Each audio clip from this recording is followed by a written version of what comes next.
Jam nyalle modon bandira nyalle jam hande ko somjuman on est le 7 avril manda si cette date vous dit quelque chose mais hande Bangui Rwanda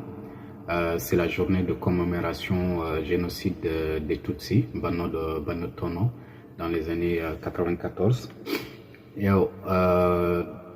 jinnom ko tinbe be tinani be déjà tinon et so tawi oɗon tini déjà ba ƴewan feere mbaɗɗon fof hay sinno ko konngol gorol walla bindol gorol walla kala ko mbawɗon wadde kam mbaɗon partagé oɗo moment par ce que ko gueɗe ɗe en humanité forani yejjirde ko waɗi toon koye muusi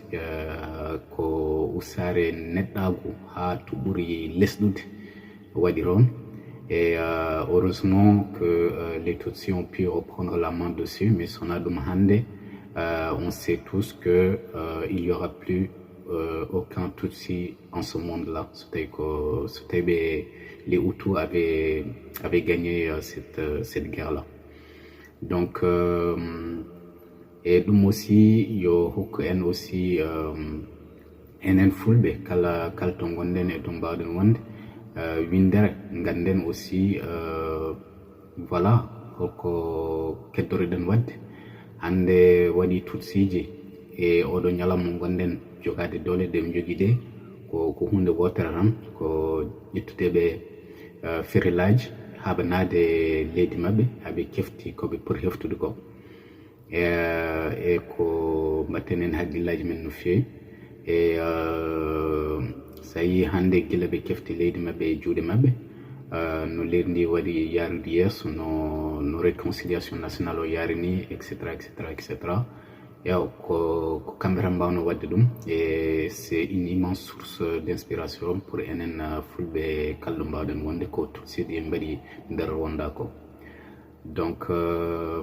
so ɗum ɓenni wonko jinnomi jubbande moɗon seeɗa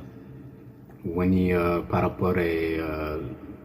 ha joni harande fulɓe kaɓere e nder Afrique ko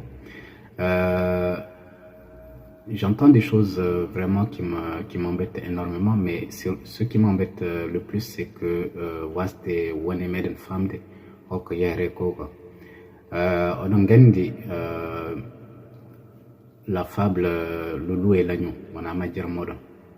hay son ganda ɗum on nani ɗum kamen haale hewɓe meɗen nani ɗumen haale quoi. Donc on gandi dans cette fable là